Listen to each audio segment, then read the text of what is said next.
Bonjour les gars, donc c'est encore Titi, qui est votre serviteur, c'est toujours sa belle et magnifique monture, Je ne fais pas de publicité pour ma petite Taylor, comme par hasard, mais bon, donc tout simplement ce petit tuto, simplement pour vous dire que il n'existe pas qu'une direction dans la musique, il existe bien évidemment une multitude de pistes, donc c'est inimaginable, tout va avec la personnalité, avec les rencontres dans la vie qu'on peut faire, rencontres guitaristiques, avec les avec les claques qu'on peut prendre sur le plan musical aussi, avec certains gars qu'on croise des fois, qui sont meilleurs que nous, mais qui vous apprennent beaucoup de choses aussi.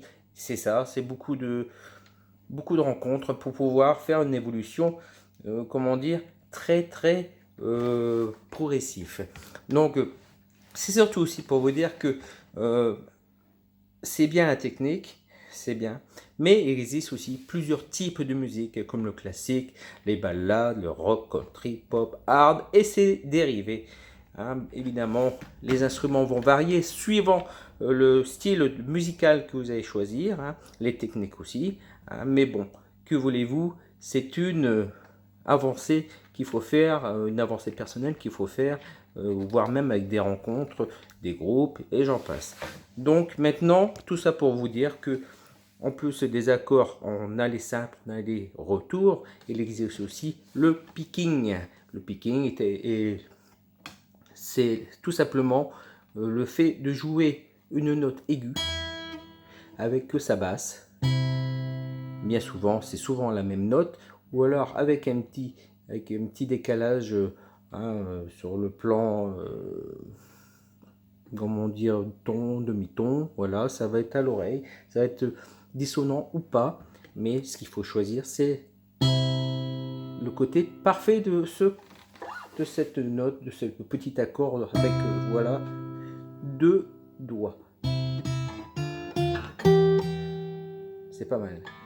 Après, il y a aussi des accords de puissance, notamment utilisés en pop rock, voire en rock, metal, et j'en passe, parce que c'est énorme, tous les potes qui aiment le metal, le hard rock, et j'en passe. Je vous dis bonjour à ce niveau-là, et je vous dis, vous avez bien raison de suivre cette voie-là.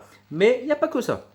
Donc, accord de puissance, on prend par exemple la note qui vous intéresse, par exemple ici en troisième case, première corde ici, la note de sol, et qu'on va accompagner ici avec les deux cordes qui suivent, mais avec un décalage d'une case.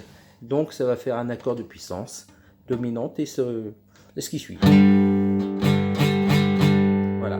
Donc si vous avez repéré un morceau avec un doigt, comme par exemple, vous pouvez le faire comme ça. Ça fait déjà un petit peu plus rock, un peu plus hargneux, et c'est franchement, c'est une bonne technique très employée de tous les artistes qui nous entourent.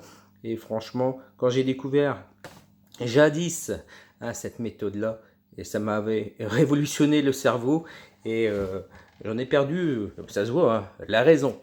Donc voilà pour la fin de ce tuto, un peu biscornu, un peu sur le pouce, mais pas inintéressant parce que je pense en information, il y a quand même pas mal à acquérir, notamment pour un instrument de musique.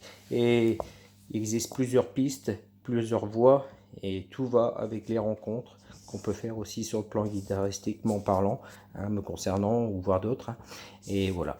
Allez, j'arrête de vous casser les pieds et bye bye, salut, c'était Thierry. Titi.